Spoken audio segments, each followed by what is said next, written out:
and welcome today to Radio Hound's Tube Radio Restorations channel. This is John from Indiana, and today we're working on the Zenith 9S262. We are reinstalling things back on the chassis.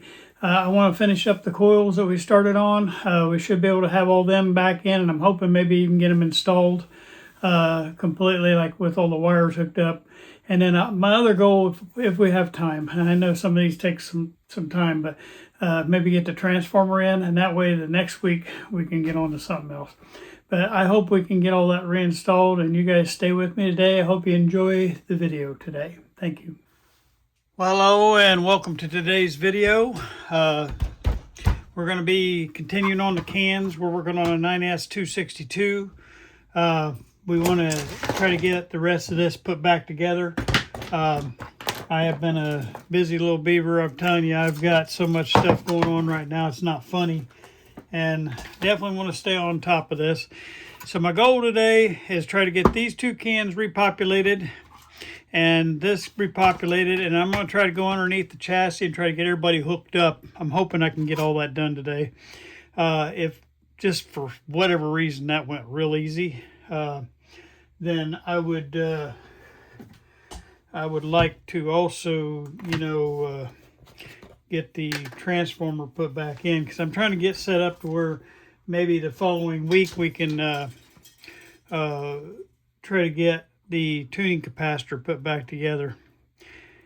Now, I'm going to just put a little bit of this on top, try to free these up. I did the other day, and I'm going to put a little bit more while we're working on this, and then I'll clean that. You guys don't let me forget to clean this off before I put them back in there, but I'm just kidding. We're going to put it back in there without that. We're going to leave it on there for a minute, and I can just take a cotton swab down in there and clean it up here at the end.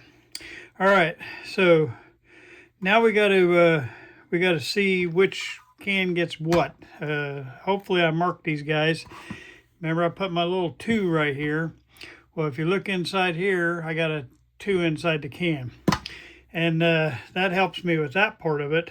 And then I got to be able to, as you can tell, I don't know if you can tell or not.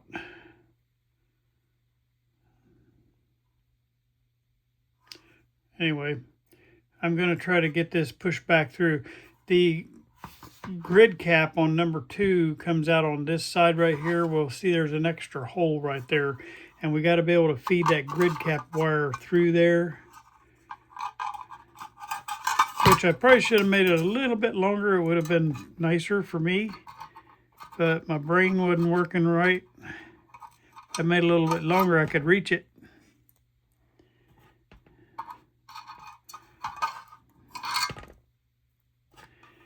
Anyway, okay, I got it started through there. And then you just want to make sure that your wires are in these little rounded parts on either side right there. And then we can push that thing down through here.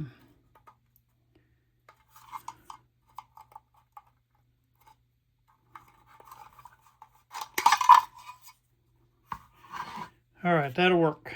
All right, so now, I don't know if you remember, but we broke one of our wires. I got to find my bolts here. I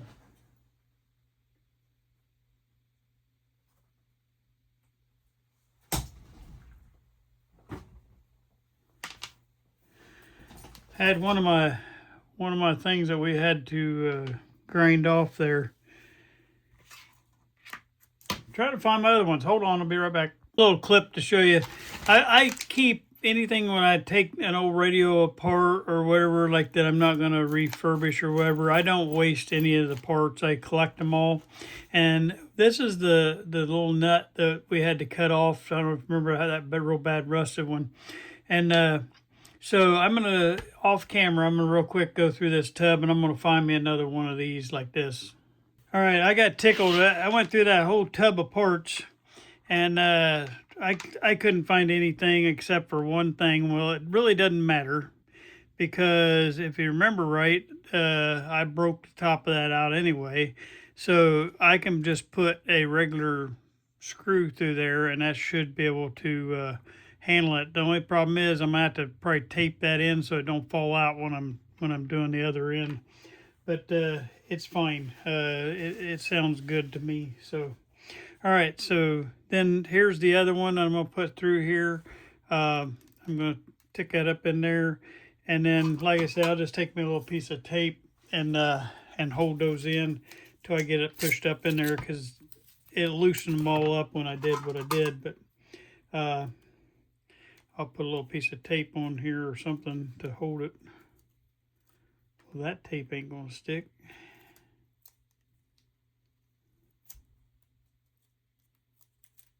Okay, plan B. I know tape that will stick. I have a sign on my wall that talks about duct tape. And I happen to be the duct tape master. And it's basically, there are only two tools that you need in life, is duct tape and WD-40. And you can make through life just fine with just duct tape and WD-40. And that is me in a nutshell right there. Now I'm doing that while I got that upside down, trying to fish that through there. I don't lose my screws out of there. Okay, hopefully that's the right thread count on that. I'm gonna get my wire put back through there again. And hopefully that'll hold just till I get it down in there.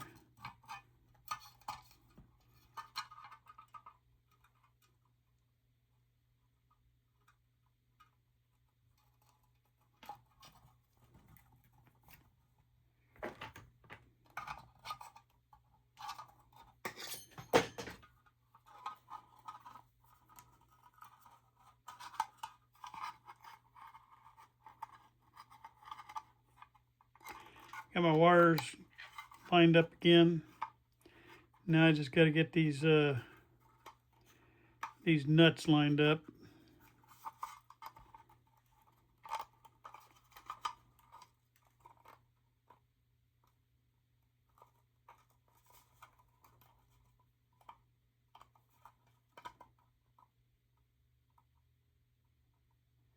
Well, you know what I did? I put that through the wrong hole. Thinking, why aren't they going? Okay. And at the beginning of John's comedy hour, I'm just going to put a new piece on there. I boogered that one up.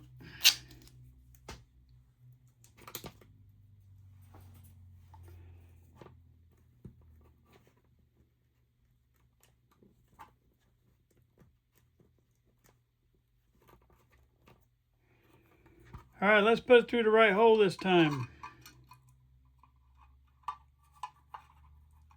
I couldn't get my nut to line up because I had put that I had put this green wire through that hole when that's where the nut's supposed to go through. Silly. Or the bolt, I should say, not nut.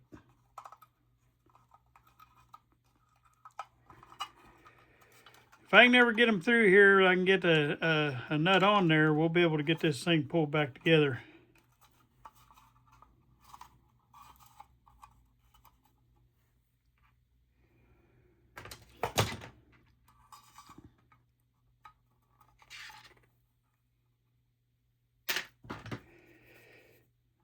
What happened is my screws, like I say, they're loose in there now, and so they want to lean back on you.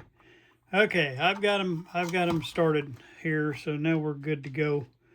I'm gonna get our little washers on here and our nuts, and hopefully I can get enough to get it tightened down, because they are gonna turn on me in there. And if I can just get a good bite on it, I think we'll be fine. I used a good clean washer on this, and a good clean nut. So hopefully we'll get a good bite on this. The other one won't turn because it's inside those ceramic things, and the ceramic things keep it from turning. But this particular one, the ceramic things got broken because I was trying to break free those nuts, and that's what's going to make this one fun. But I've got a plan, and hope my plan works. If I can get just enough to get past the end of that, we're good. Just gotta get another turn or two on it.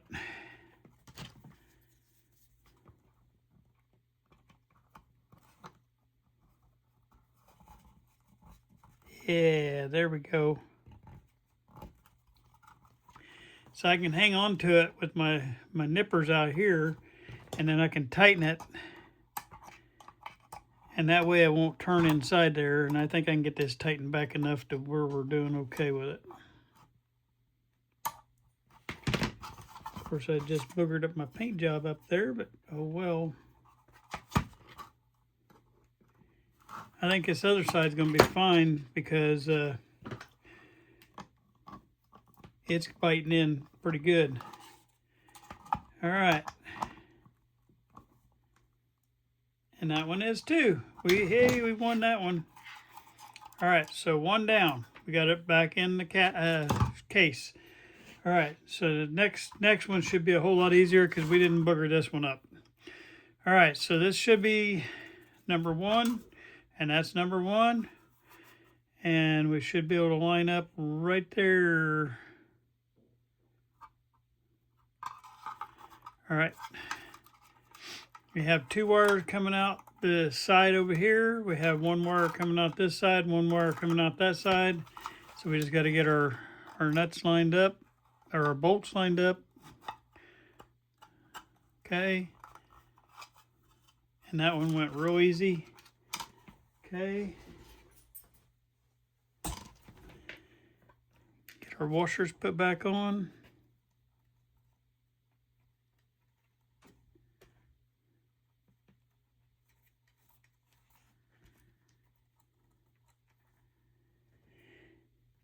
All right.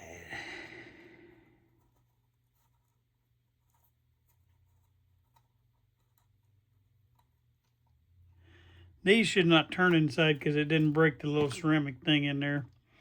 So this one should go pretty quick. Just a matter of just tightening it down. All right, so we got 3 things ready to go back on the chassis. So let's see if we can get that done today. We're gonna get these put off the side, and we'll pull the chassis up here.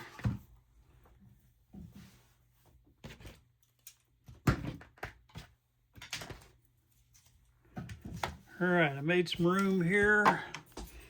Let's find our chassis. I'll be right back. Real quick, I'm just going to take a couple minutes and get this off of here.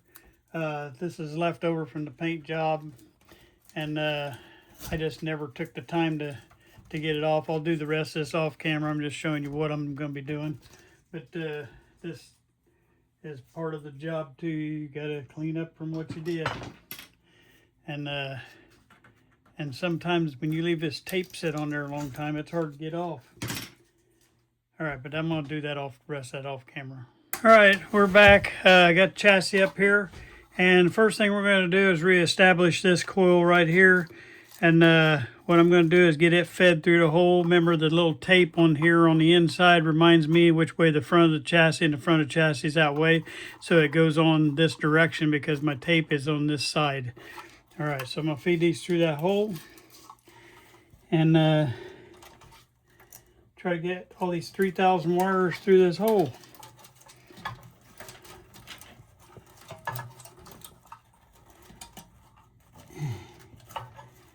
A lot of wires on these things. These are the hardest ones. If you can get past these, you're in like Flint, because the IF cans are so easy.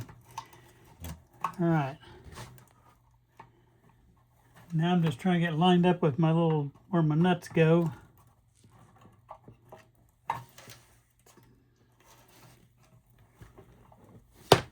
Probably put my head right in your way again.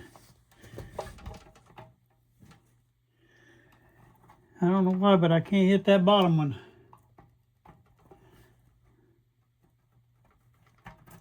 Aha. Now,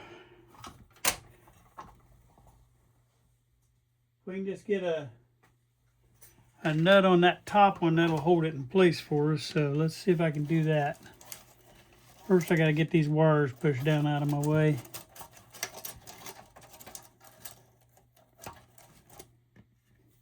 I don't know, while we're looking here, while you're waiting on me to get this done, you see this little wooden spool right by my right thumb there, or my thumb, I'm sorry. That little wooden spool is supposed to have a coil on it, on the bottom of it, and it don't have any coil at all. The mice ate the whole thing. So we're definitely going to have to re-find that coil somewhere.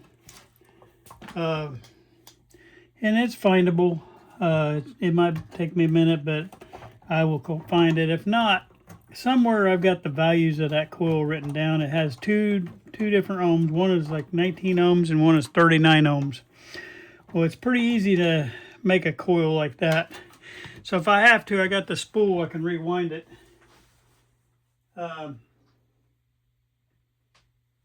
Because I don't know why, but that's a very popular coil to be open, this coil right here. And a lot of times you'll find that coil on these Zeniths, that coil is open on you. And so I've already gotten, I know I've rewound one before already, and but I'm pretty familiar with that particular thing. So you know, it's not a huge deal that we don't have it. I'm unhappy that we don't have it. You know, it's just one more thing you got to do on this radio, amongst the other 300 things you got to do. But you know, that's part of doing these radios, and especially, you know, this one here. Technically, this radio should have been thrown in the trash. I'm not going to lie to you. You should have parted it out, got all the parts off of it, and thrown it in the trash. But I just wanted to show you that when you see one of these old radios at the yard sale that kind of look like this, if nothing else, get it for parts. But it's possible to bring all of them back. They all can come back. There's nothing going to stop you. I mean, yeah, you're going to do a lot of work, but if it's something you want and you can get for cheap, you know, it's a hobby. So spend the time and start playing around with it and make it yours. You know, use it as a training tool. If it fails, then you just part it out, and you're not the worst. But it gives you something to work on that would help teach you a lot of things. To me, this is my favorite kind of radio right here because it teaches you so much. You have to fix everything, so then you learn how to fix everything. And you know, you can see all the little wires right here on that coil. You think, oh my goodness, what am I going to do? Well, figure out what it was, because this coil is on a lot of radios that are Zenith. You can go ohm out a good one, find out what your ohms are, and make a new one. It's really easy to wind. Just, you know, there's probably maybe 20 windings on that little coil right there, and then there's another coil that was right here. You know, you can just wind it around there and then cover it up with your Kapton tape, and you're done. You're back in business. Don't get all frustrated when you see something like that. It's not a big deal. Okay. All right. So I'm going to zoom you in there just for a second. We're underneath the switch. That's why I didn't zoom you in before, because it's just so hard to see under there. The next one we're going to do is up here, so it's going to be a little bit easier to see. I'll zoom you on in. But the ones we're getting ready to do up here are your two IF cans. That's these two big holes right here. All right. Now, the other thing we got to figure out is, and I hope I didn't lose my numbers off of here. Oh my goodness, that could be bad.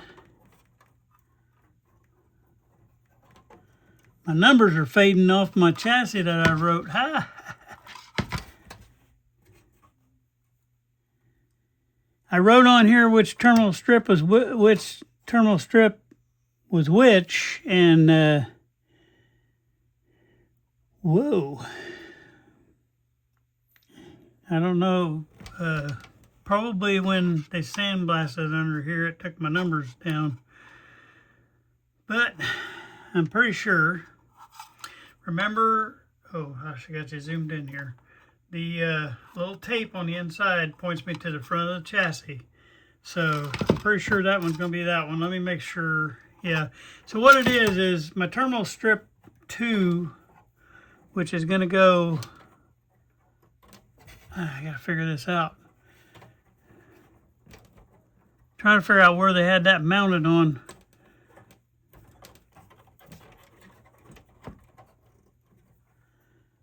Huh.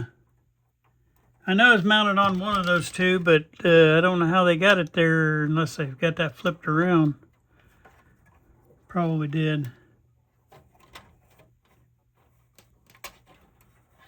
Trying to figure out what exactly happened here. Okay, that goes down here. That's where it is. Okay. And that one says it's terminal strip 3. I can barely see that. I'm going to mark that back on there so I don't get mixed up. Okay. I don't know where you're at here. Let me get this backed out a little bit more. I'm marking that TS3 back on there. And I'm pretty sure this was my TS2. Okay, so we got that figured out now. Which tells me when you can see the little cans here, they have the thing that tells you goes to TS2 and this one's TS3. And so that kind of tells me our orientation. Also, I've numbered them the other way I can tell which one's the front one is I numbered that one a 1 and I numbered that one a 2. So it counts from the front to the back. So I know that this one's going to go in the front right here. So we're going to put it through the front hole. You only got 4 wires to feed through there. You should be able to do this easy, John. I got tickled at my video I was doing on the Philco cabinet. The first part of that video when I was doing my stripping and stuff like that, all you guys could see was my shirt. I stood right in front of the camera. And it's so hard for me to remember I got somebody watching me. Okay, now you gotta feed that through and get the terminal strip on it. You won't put a washer on that one because your terminal strip is, you could put one underneath, I guess. But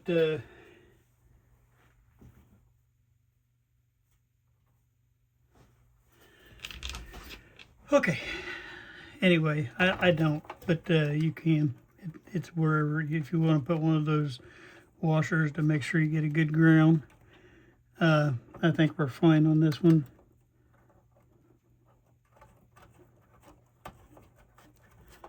All right, I'm always happy when I can get these repopulated back in here and make sure you get all your wiring back through, because that's one big step of the plan of the stuff, like for the old guy like me, that you forget. Try to say, I'm worried about won't get this back on right. But once you get it all populated back on, then you think, oh, I finally got it back where it should be. And hopefully I marked all these tags right, so it will be easy for me to get it put back in place. Okay, now I'm grabbing all these little washers. So I got those 3 ready, and I already noticed I lost my, oh no, my tag's inside there. Ha! Oh, that's cute. Let me pull that out. Sorry about that. It is terminal strip 3, pin 2 on the black wire. I'll leave that over to the side here when we get to that. Wow. I didn't even see that was down below the level where it's going to be up in the can. Normally I don't tape the things that low. I don't know what's wrong with me anymore. Got one more can to install here, and then we'll be ready to start hooking stuff up. All right, so this one got my tag facing the front. Here's going to have a similar problem right here, so I'm just going to go ahead and move that right up off of here. All right, I got him pushed out to the end now. Wasn't thinking there.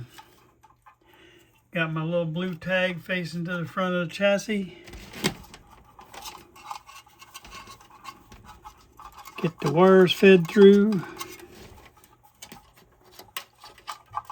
Should be 3 wires coming through because your 4th one's on top. Okay, so I got my 3 wires I can see. So I'll pull them up.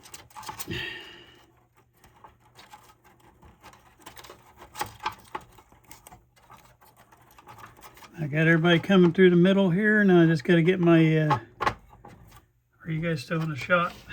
Yeah. Okay, get that fed through and get our nut on.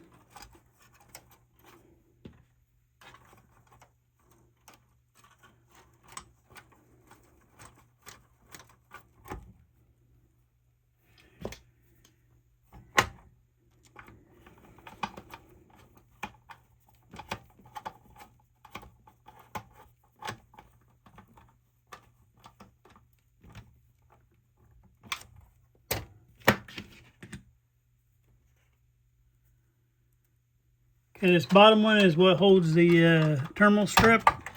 So I'm going to bend these up out of my way since they're probably coming off anyway. And get this bottom one on. Make sure you put your terminal strip on there.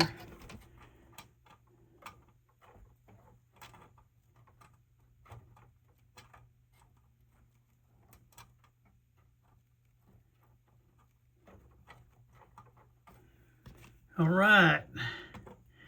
Now what I'm a little bit worried about is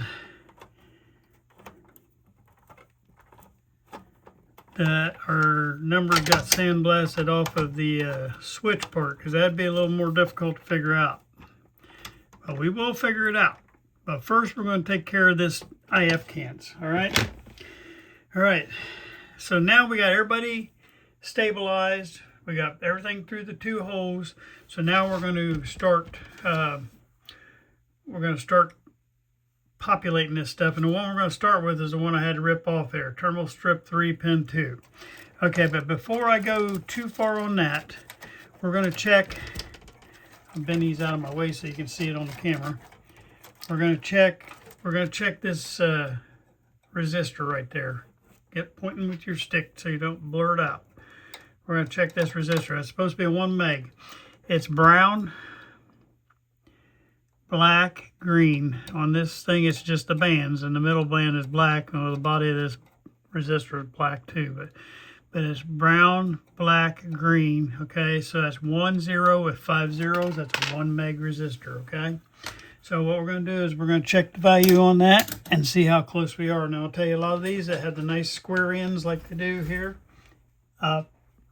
most of the time they're good or close to it, but I still want to check it and make sure it's good. Okay, so we should be coming close to 1 meg.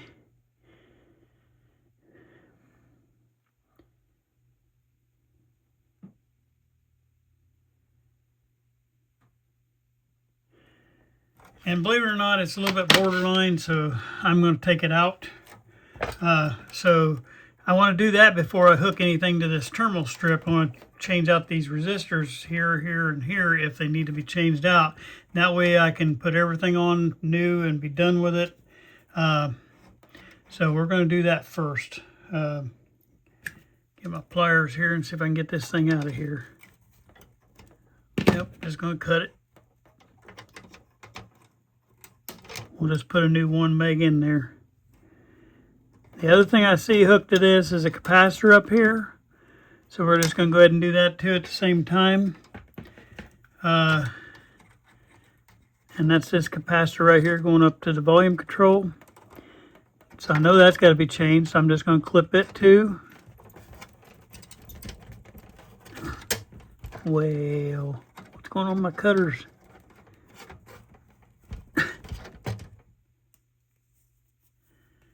I know those aren't that bad. My cutters are needing to be changed out, but not that bad. I was trying to cut the phenolic material with my eyesight. I didn't see it. I thought, man, there ain't no way that thing's that tough. Okay. I'm just trying to get this little piece off of this eyelet here because it's still hanging in there. Like I say, part of the problem is just my eyesight is just not good. All right, we got that out of the way. That eyelet's off. This capacitor will be coming in there. So we're going to go ahead and get that tacked on. More than likely, usually off the volume control, a lot of times it'll be an 0.02. And that is exactly what that is. So I'm just going to connect the 0.2 here and leave this one hanging up here. I know where it goes to. So hold on just a second. All right, I got the 0.2 hooked on. I got the new 1 meg hooked on, and I also hooked our little black wire on there because it said it went to pin 2. That's pin 1, that's pin 2. So our black wire that had that little tag on it inside the can there, that's where that's going to go, is to pin 2 of terminal strip 3. And how I know is that terminal strip 3 is because it's over here on my chassis. And like I say, it was faintly there, so I could still tell it was terminal strip 3. And now I'm just going to solder these 3 guys back together. And we know that the 0.2 goes up here to the volume control on the far end. And all I'm doing now is just getting everybody resoldered back on. This terminal strip was not in the best shape, so. All right, we got that. Now while I'm here, I'm just going to go ahead and hook that on. Now I'm sure, is there something going to pin 1 on terminal strip 3? Nope. Okay. All right, so I can go ahead and get that one done too real quick. I got to find my thing here. All right, so here we go.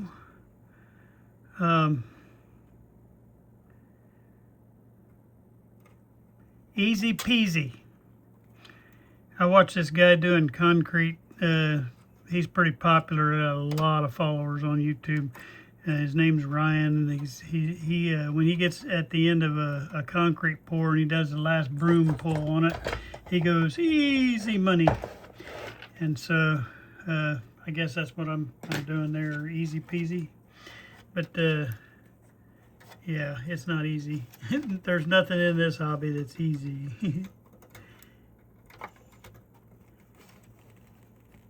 I do like doing what I'm doing though. I mean, if you don't enjoy it, then it's not gonna be fun to you. But you know, I enjoy it myself. So, all right, the other side of that 1 meg is getting hooked up right now. Are you guys still in the shot here? Yeah, you're there. A little bit more that way. I keep forgetting to check that.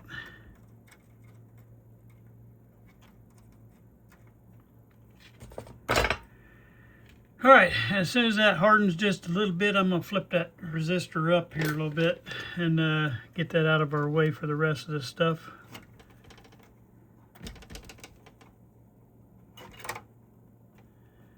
All right. I like to do a good job wire dressing. All right, so this is terminal strip 2 pin 3, which is down here.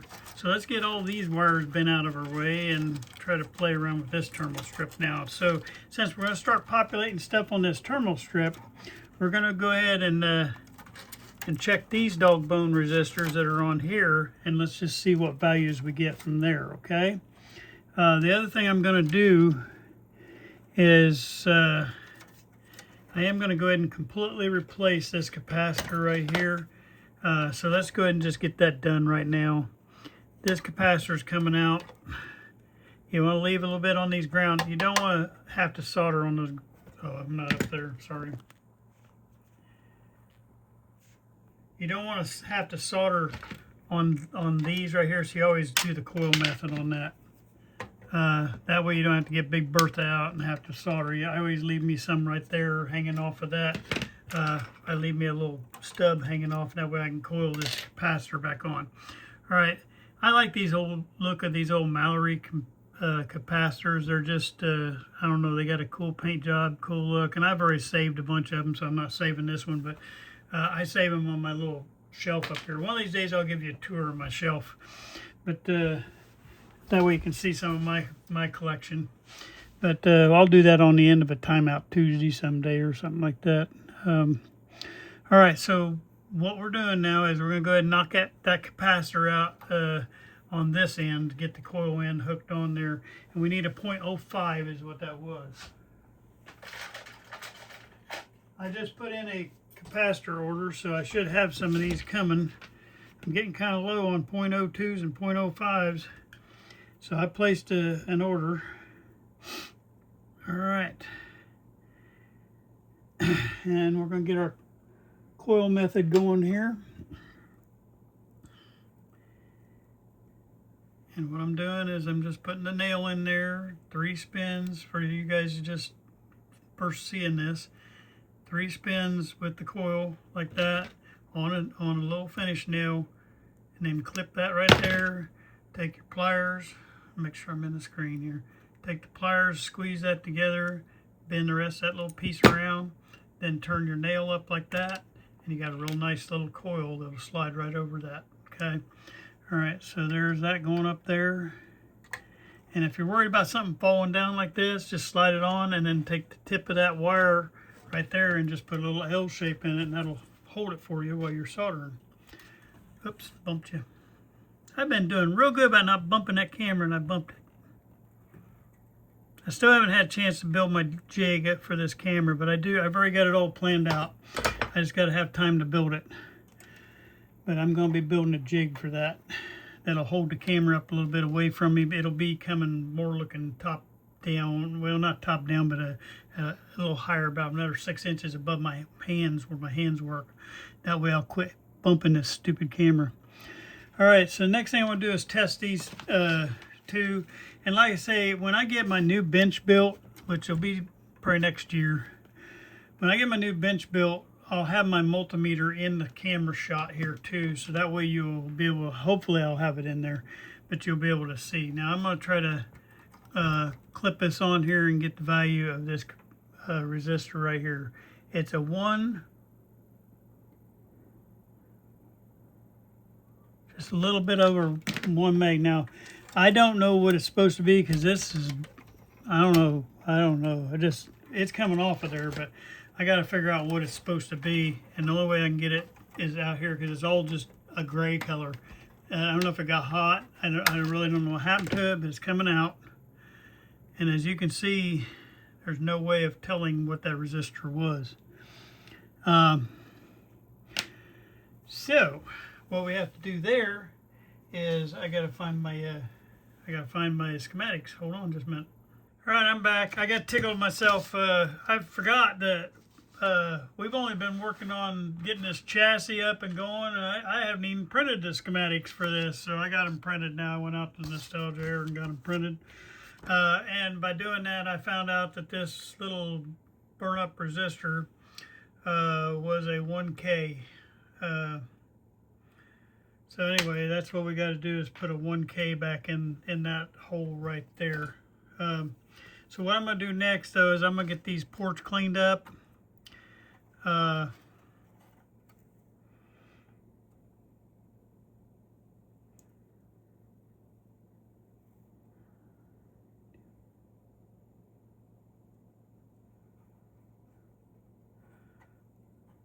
And this thing's got a lot of goo on it. It's got a bunch of stuff. Oops, I just dropped that. All right. Somebody did not spare the solder on this connection. I think there is something wrong with my cutters. I don't know what's going on with them. All right, so I got that broke off. The first thing I'm going to connect down in here is my 0.05 capacitor. All right. And turn that up there.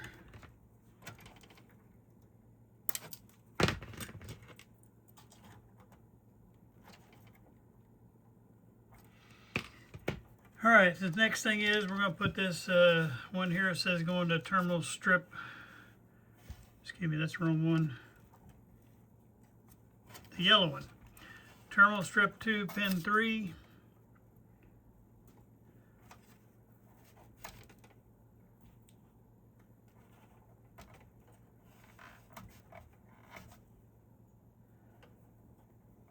That one goes on there.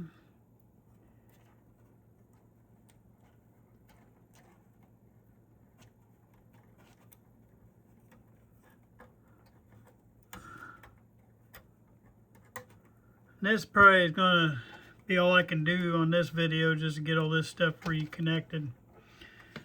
Because it takes a while to get all these hundreds of wires reconnected. Alright, let's see if there's any of these that go to terminal strip 2 pin 3. That's terminal strip 2 pin 2. That one's terminal strip 3 pin 1. Uh-oh, that one does go on that over here. I'm going to have to get that open back up.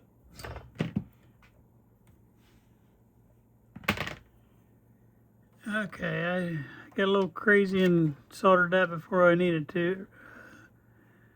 But it's easy to pop a hole back through there.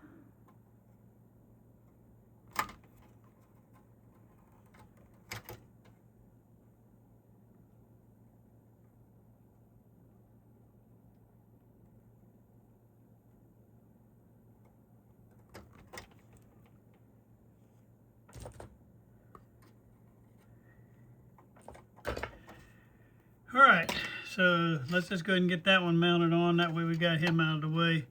Terminal strip 3 pin 1. That one we can get finished up. We have to wait on resistor on that. We let this tape stay on there very long and it sticks good. It did not want to come off. Okay, so we're going over here to the 1 meg on this one.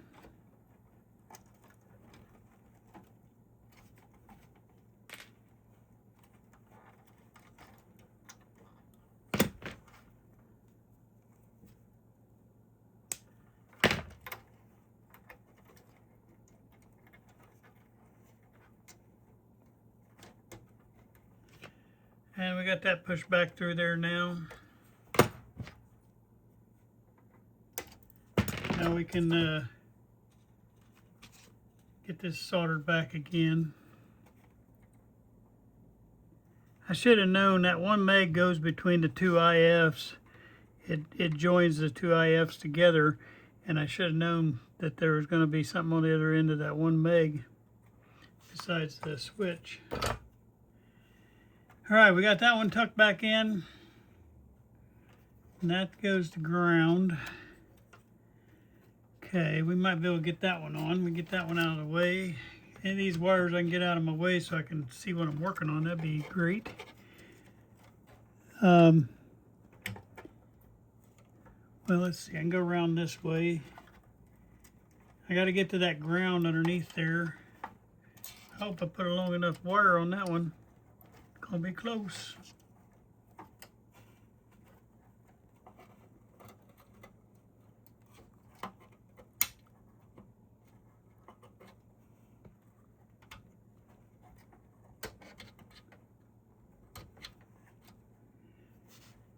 Zenith has these little tabs that they just popped in the chassis and bent up, and that makes you a nice little grounding spot right there.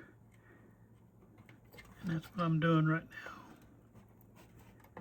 Only problem is sometimes it's hard to get solder to stick because it's right against that chassis and it makes it like a heat sink for it. Okay, so I can just get it to hold on there because I got to resolder for this other cap right here. So are you guys still on the screen?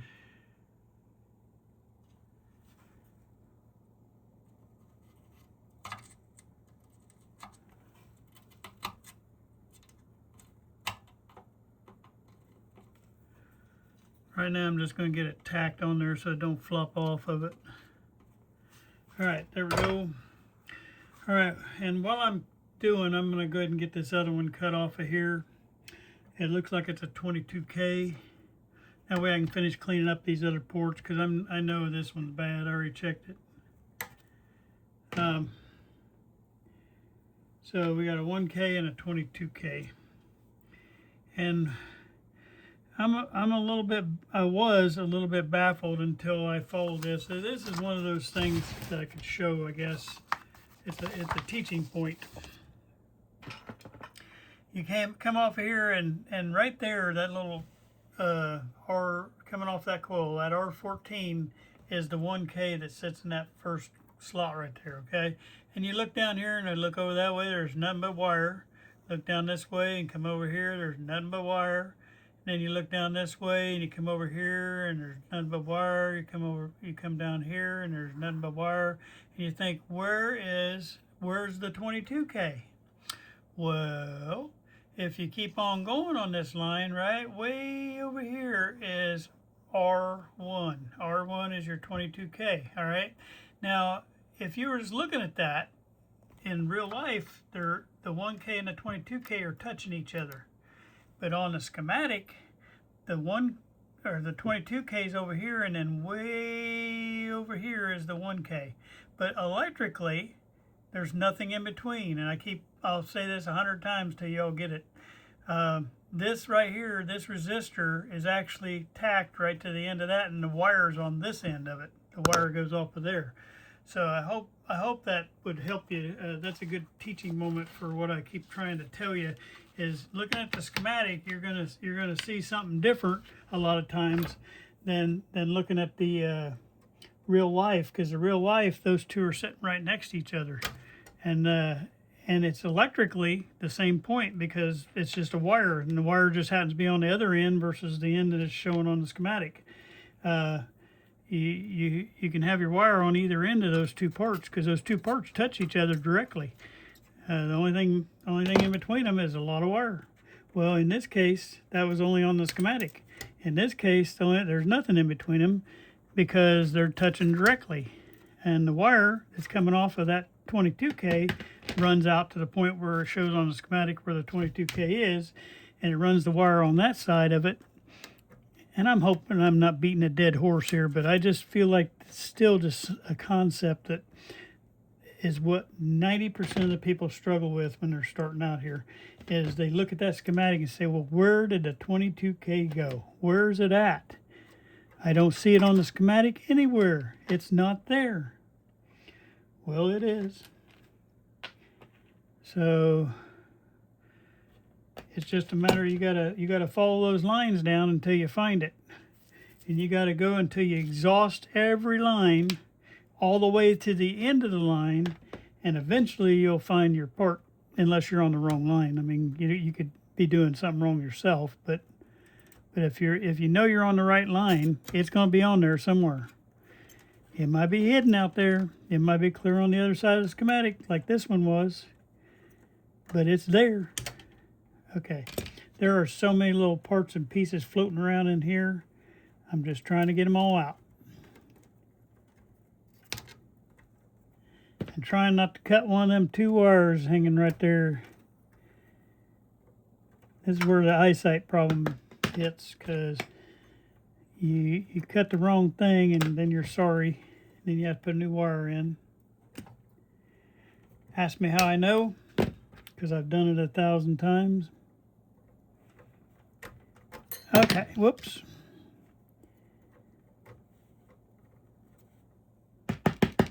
Well, I got the grandkids coming over and gonna go swimming today. I got a guy coming in from Ohio that's bringing that cabinet over that he restored, and we're hopefully, and I don't know how much longer it's gonna take me on that, because I'm waiting on parts and stuff, and so it's just stuff like this don't move fast. But we will get it eventually. We will win it, and then we'll have what we need. All right, that's going to go to the 6K7, so I don't need that one yet. This one's going up to 6H5, so both of those are going there. So only one left to go to a terminal strip is this yellow one right here. So I'm going to get the tape off of it, and that's going to terminal strip 2, pin 2. So that goes right here. And then all I got to do is populate my two resistors back on there, and I should be in business. Now, one thing I noticed, and I'm assuming that's probably going to be coming up from the switch wire, but we're missing the wire coming off the end of the 22K going out to that switch. So I'm assuming that switch wire is going to be hooking on that. So I won't be soldering that end. Something's got to be coming in there, because you got to go out to the switch with this 22K, because it 22K, or not the switch.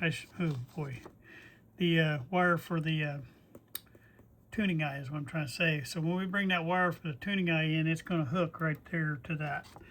I said switch, I'm sorry. Okay, so now we got that populated. We just got, I'll be right back. I gotta get a 1K and a 22K. I'm getting resistor pour too. It looks like I just put in a capacitor order, but I didn't put in a big resistor order. I didn't realize how low I was getting on some of these. So right now I had one 22K that I can refurbish. It had a coil on the end, and I don't need a coil on this particular one. So I'm just straightening my coil back out, and we'll put that into place. What I've been doing, I got myself some of this brown stuff, which I don't really like. I like the black better. It seems like it's better consistency. But I'm using up all my brown stuff I got. That they must have been out of the black or whatever, and the brown seems a little thinner. I don't know. I just don't like it. But I'm using it up on my resistors. That way I can not make it go to waste, you know.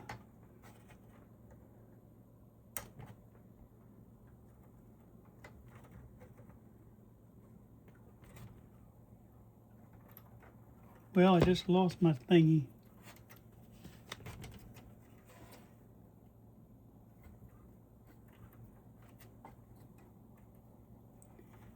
Like I say, my magic eye will hook right onto that terminal right there. So we got that figured out.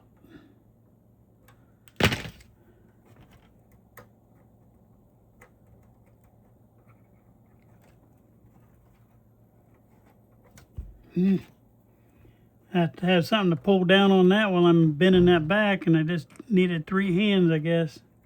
I'm trying to not be in the shot. I think I still am.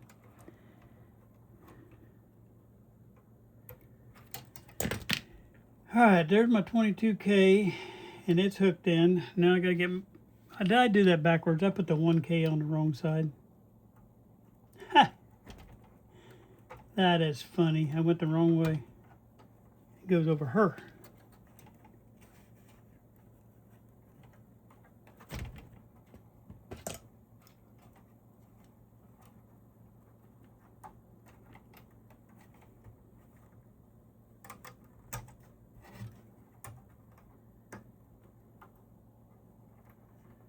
Can't believe I just did that. Oh, yes, I can.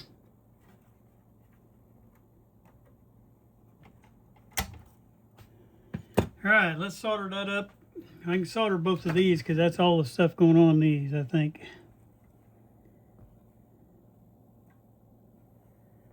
And get that wire out of the picture. He don't want to get melted.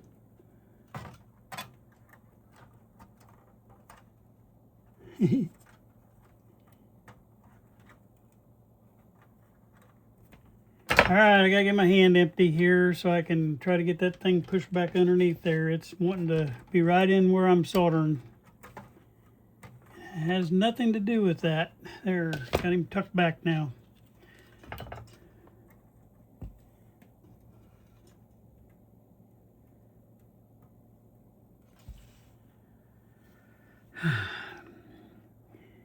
You can kind of watch the solder walk in there.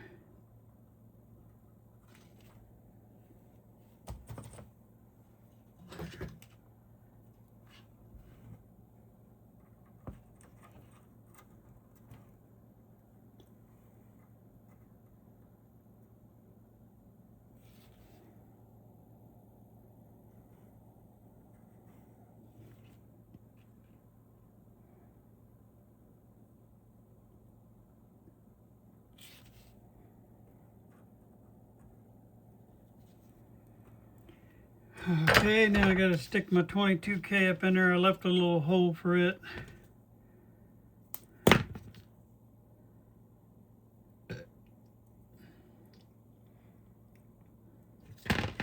All right, hopefully I got my hole there. Maybe it went together.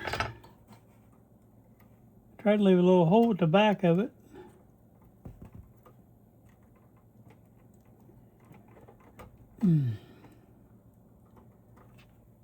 Okay, it had just sealed itself.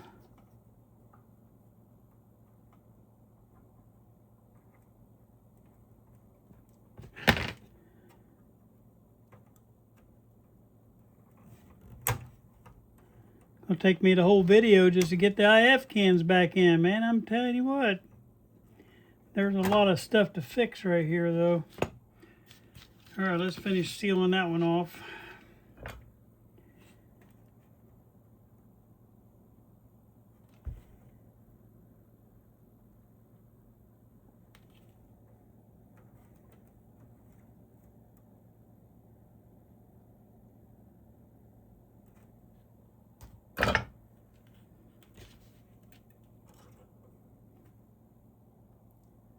All I got left to do on this particular IF setup is get this guy just placed here. I'm not going to solder it because I got to make room for the magic eye wire coming in.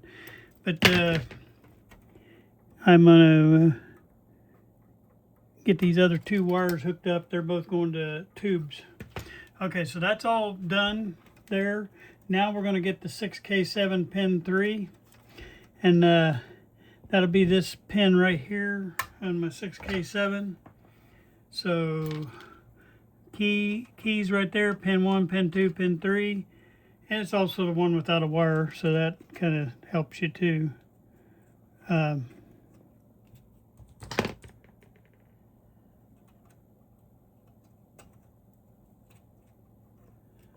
right, I got a little bit of a piece of wire on there I got to get off.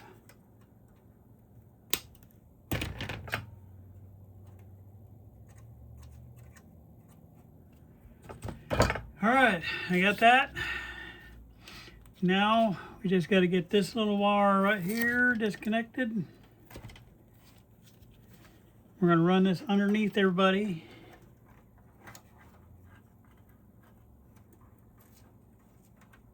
That one I'm going to run over because I don't want that underneath that capacitor. This is your audio. So.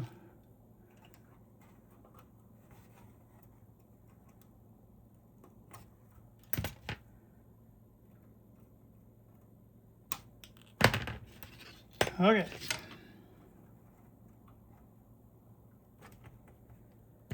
Make sure everybody's connected over here and get that guy soldered on.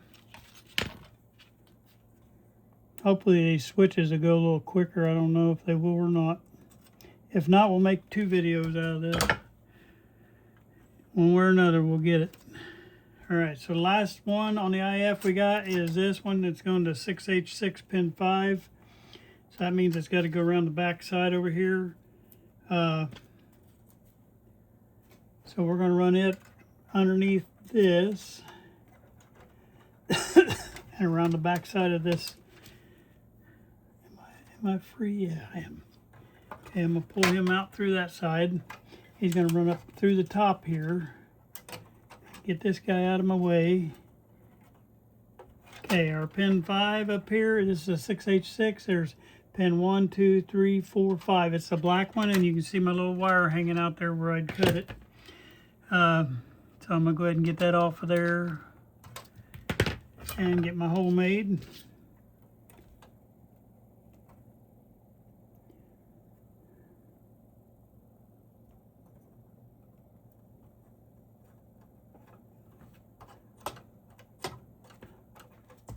And just for the sake, after I get this done, just for the sake of memory, so I don't forget, because it might be a week before I get back to it, I'm going to go ahead and hook up this other capacitor that I got floating here.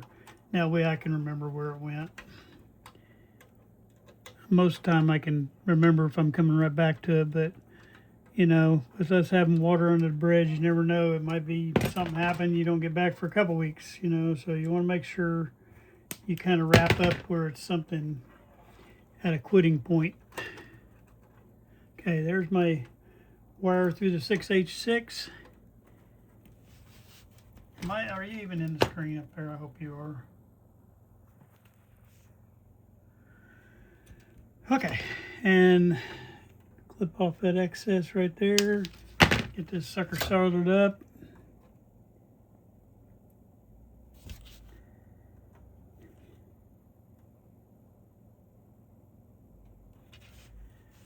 All right, we got that one done. Now, just like I say, I'm going to go ahead and clip this off of here. I'm going to get this thing in place. That way we won't even have to come back to that.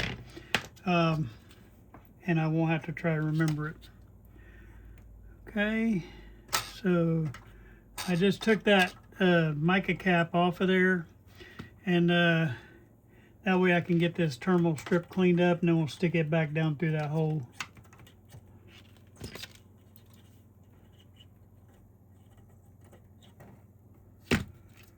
And I'll make this hole big enough because the mica cap wires are pretty thick, and you don't want to leave. You want to leave enough room to get your other cap through there, plus the mica. So that's what I did there, and I'm getting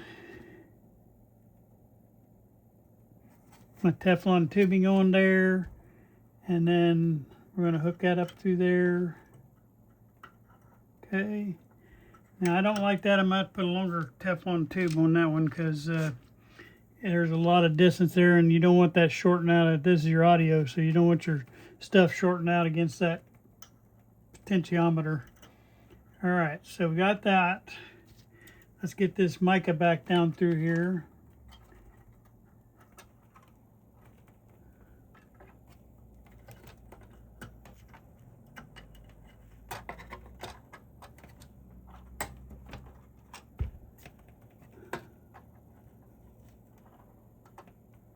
All right, we got that.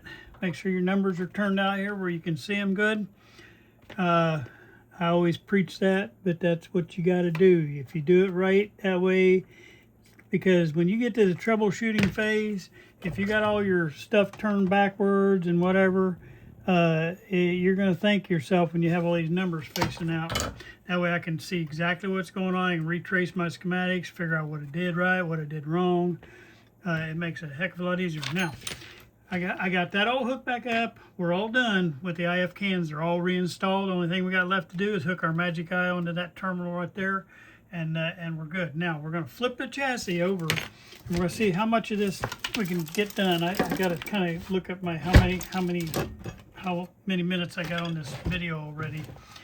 But we're going to at least get some of these hooked up. Now, why did I turn this over? Because when I unhooked these up here for visibility's sake, I had turned the chassis this way. How do I know that? Because my writing is facing this way, and right here at this line, I flipped the chassis over, and I wrote all my stuff on here on the base of the chassis. I wrote on there, so I know that I have it this way to when I hook these wires up, because it's important, because I numbered all these little pins.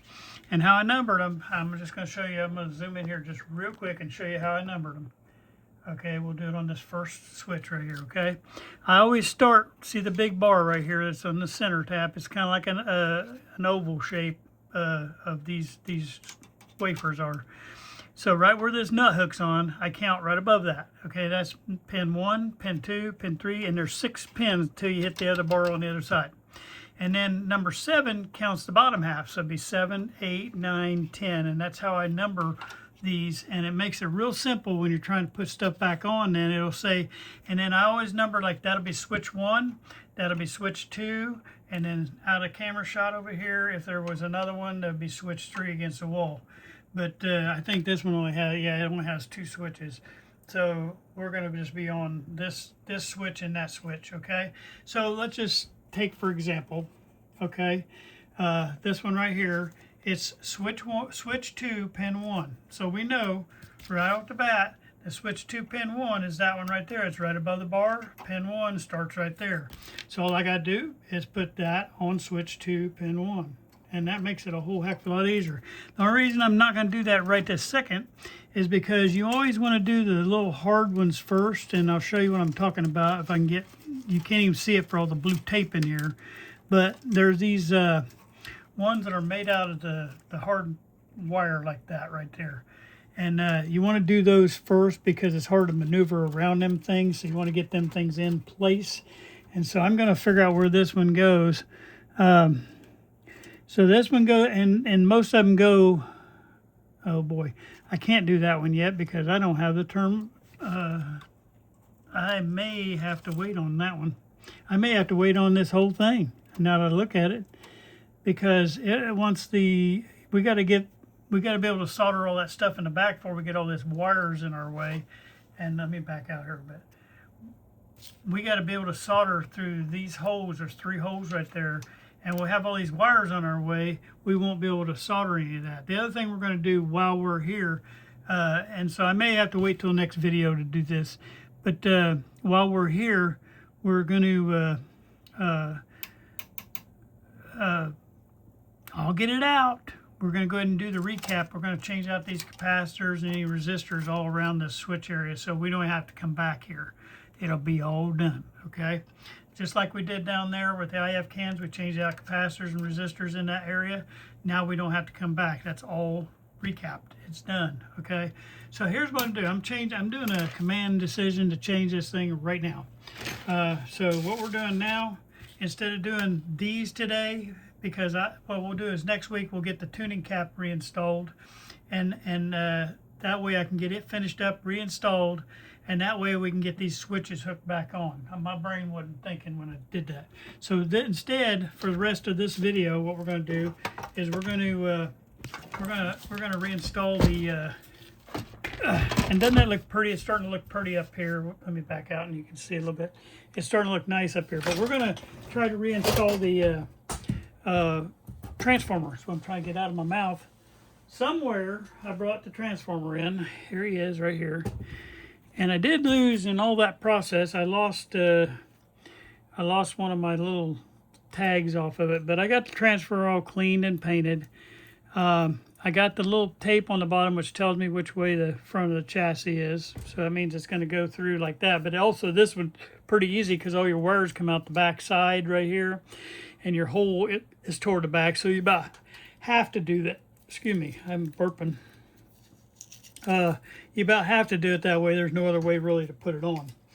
All right, so the other thing we want to do real quick before we get into that though is I'm going to slide this stuff over a little bit out of my way. We're going to, I don't know if I can get you down here where we can see without me doing this. Some of these wires are really bad corrupted, okay? And so we're going to fix that real quick, especially the ones right here. So we have to, because the mice chewed, like, look at that one. They chewed right through that. And we're almost up to the transformer itself. We don't want that for sure. Okay, so what we're going to do is on these bad wires, I'm going to bend the ones that are good out of the way. And we're going to work on these 3 or 4 bad wires here real quick before we stick this transformer back in. The other thing we got to do, and I really don't want to, but we're going to have to, is we're going to have to find the nuts for these, and I think I put them down there in that drawer, but I'll find that real quick. But first we're just going to fix these 3 or 4 bad wires right here. Let's do the easy one first, and I'm going to have to rewrite this as terminal strip 5 pin 1, so I'm just going to pop terminal strip 5 pin 1 off of here, and we'll get these back on here. But we're going to slide some heat shrink tubing down on top of all this. Okay, so see where all these cracks and stuff are right here? Well, we can't have that. So we're going to put this down on top of that and give that some stability. I'm going to put one there. Anywhere there's a bad spot, we're going to do it. Okay. All right. And first we're going to heat that one, and then we'll slide that other one over because it'll make it a little bit smaller.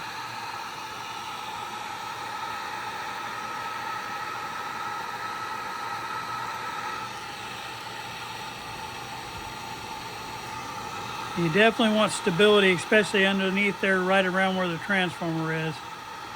Okay, and then this one's got a one little more bad spot right up here at the top, so I'm going to go ahead and get it on to that'll cover that one, and this wire will be back in business. Yeah, I thought we was going to get the switches put in today, and I wasn't thinking about that. I had to have the tuning cap in first. Now I'm going to put this number back on here so I don't get mixed up, and I'm also going to fix that other one. I was just waiting to put it back on because I got to fix the wire. All right, so let's see if I can do this one. Terminal strip 5 pin 1. Okay, and I hope I didn't lose my terminal strip 5 when he sandblasted. I never even thought about that. We'll figure it out. All right, so the next one is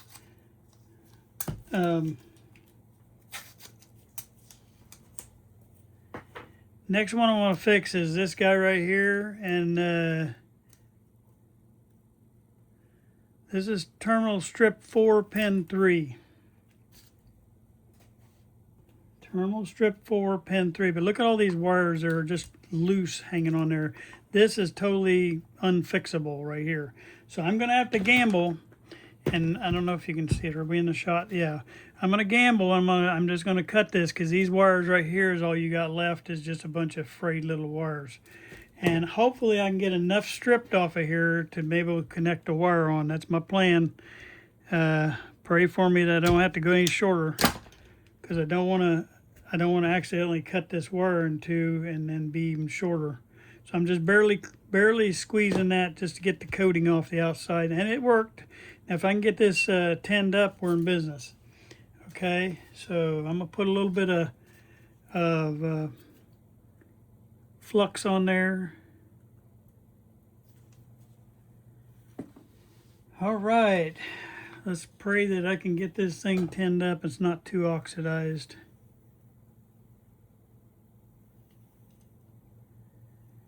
It looks like it's going to work with me.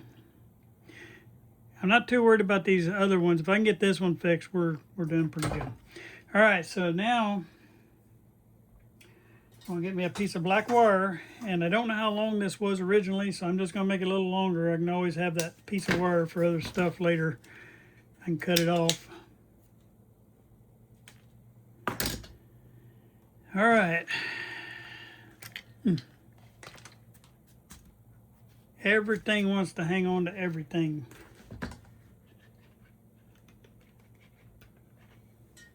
All right, on the other end of this wire, I'm not even going to trim it, but I'm going to put the number on it. So this is terminal strip 4, pin 3. I can get rid of that.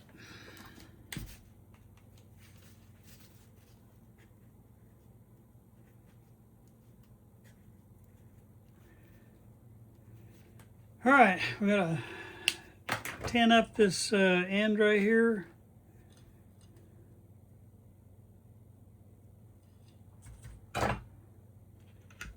All right, now we're just going to put our little J hook on here, but first we got to slide the, well, we can come in from the end there. Never mind.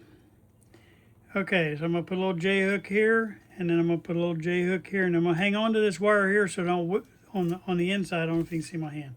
I'm going to hang on to that wire so I don't wiggle it inside the transformer. I'm just going to wiggle it out here on the outside. I'm going to try to be real careful because you don't want to wiggle right down tight against the transformer. You might disconnect something in there. It's easy to do. Ask me how I know. Then you have to take the caps off and refix that. And that is a big job. Ask me how I know. Okay, now we're going to get this little guy soldered up. You just want to hold it nice and straight and up. Or I'm going to have to squeeze that one more time. I got still too big of a gap there. Oh, come on. There we go. Now I can get that top part to solder.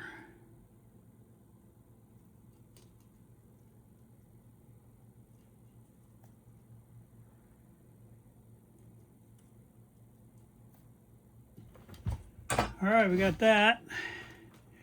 And now we just got to put our piece of heat shrink over there, and we got this one fixed.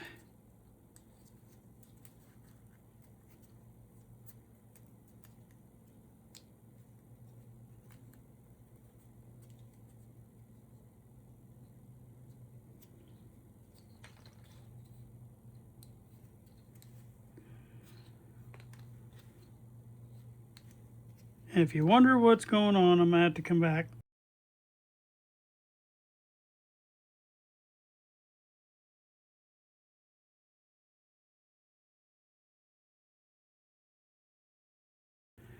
Okay, back at you.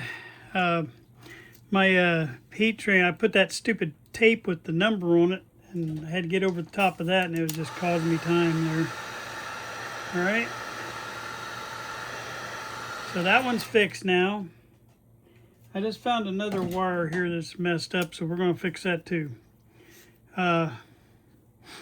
This is 5Y4 pin 7, And since this is a filament wire, I just found a big hole in the back of that filament wire, so we're going to put a piece of heat shrink over the top of that too. You want to move these real slow, and you're hanging on to stuff while you're doing it.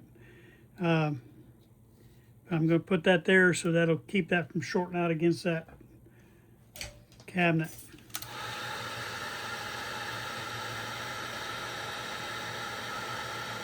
And it makes me want to put one on the other side too, so I probably will. So we're going to put 5Y4 pin 7 here.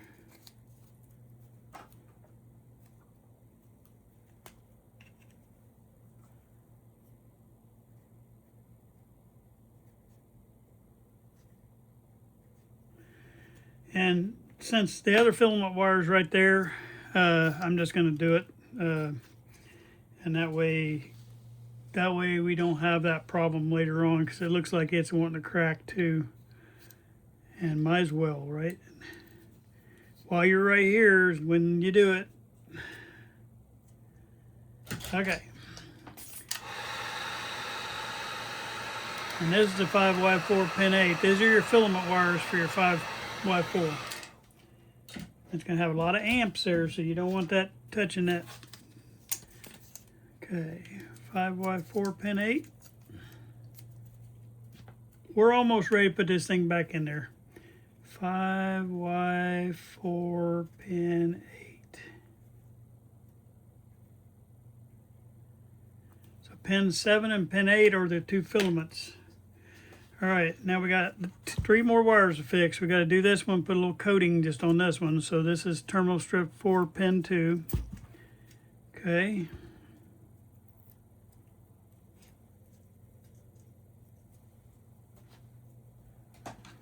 I'm glad I bought all those heat shrink tubing at the Hamvention. I bought a bunch of it, and it's coming in handy right now.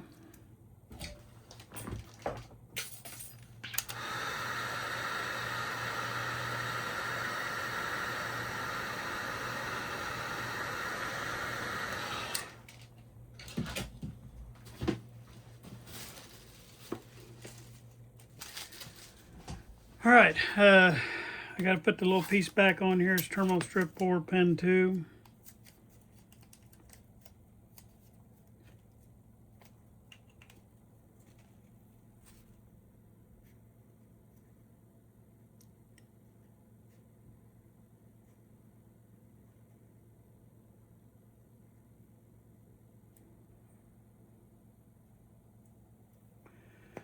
All right, all we got left is our 2 filament wires, and these are for your main tubes.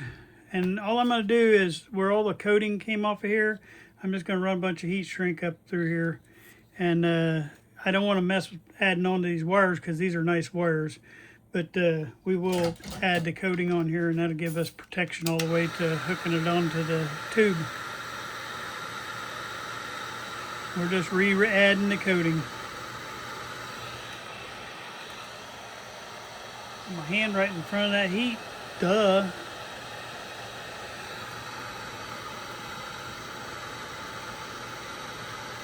And yes, if you got a longer piece of heat shrink, I cut all mine up to this length, but if you got a longer piece, it'd be nice in this case.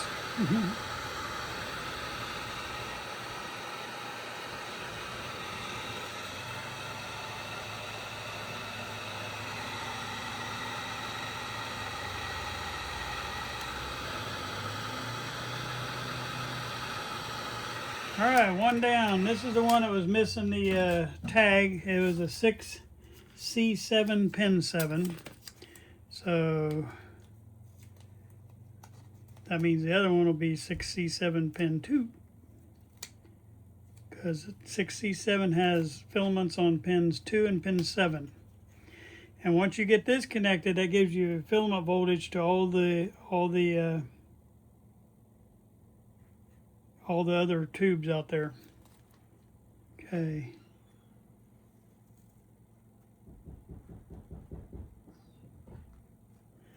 All right, I'll be right back. I got a visitor. All right, I had a customer show up, and so I had to stop and take care of that, but you guys wouldn't notice that because you're just right back. But while I was talking to the customer, I went ahead and got this last piece of shielding on here. I think we got everybody's got a tag on the wires, and so now what we're going to do is we're going to try to see if we can straighten these wires a little bit and feed them back down through there. And we're going to feed these through that hole. All right. And then I got to go find my nuts and bolts for this, because they're somewhere. We just got to find them.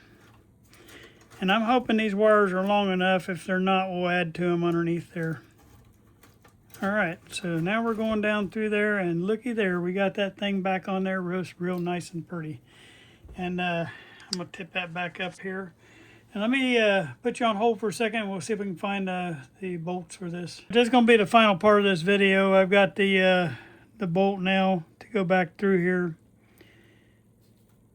And so I'm gonna stick these down through there. And this will be it for today. We're just going to call this once we get these tightened back on.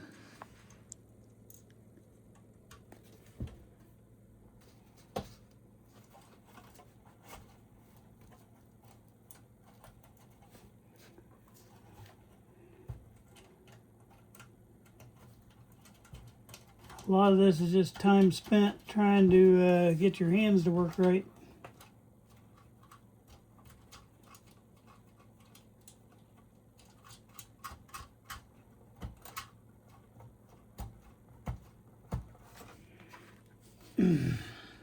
Alright guys, I'm going to finish this video here. I was going to try to hook everything up, but I think we're going to call it. We've spent a little too much time on trying to get those IF cans back in, but I'm trying to do a little bit better of having that. But then that looks a lot better. We got our chassis populated so far with all our cans and our transformer, and we got our IF cans hooked up.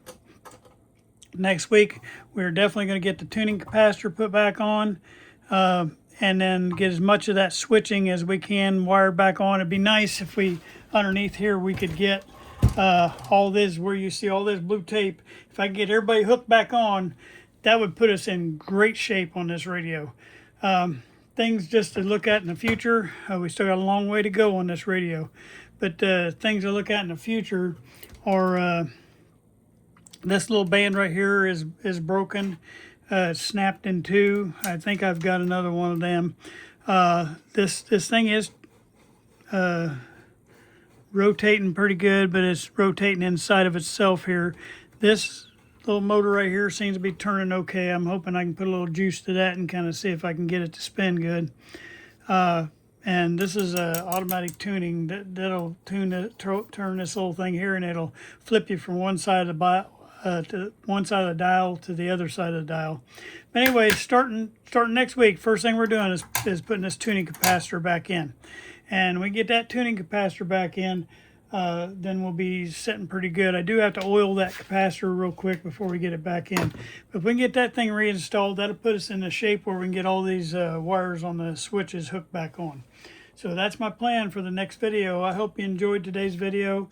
It was a little disjointed because, you know, stuff going on, but I think I can make it look like it's not. And so hopefully you enjoyed it, and tell your friends about the channel. I appreciate it. Thank you.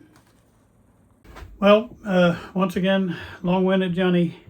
Went a little bit long, but I accomplished kind of what I set out to try to get done today.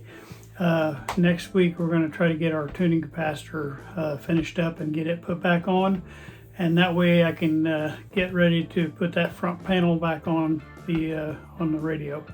And in the process, I showed you guys that U channel on the bottom there, and with that, you know, I'm thinking about ordering a different one. I tried to cut that one down, but I think we're going to try to maybe order a different one. It's the right concept. It's just I didn't quite get a narrow enough one, and I think I'm just going to reorder that and get the right size. That way I don't have to cut it down, have a nice straight edge on that. I don't have to grind it. And and then I'm just going to either solder tack that in or rivet it in or glue it in, but it's going to be put it back there to hide all that jagged edge on the main body of that. And then we can just paint it the copper color and you won't even know the difference. And so I am going to probably try to get some of that on order. All right, hope you enjoyed the video. Thank you. I just want to close out all my videos with this right here. This is my my motto, and it's going to be our channel motto from now on. It's sometimes you win and sometimes you learn. We don't ever want to lose. We want to learn from every mistake we made. I thank you guys for watching.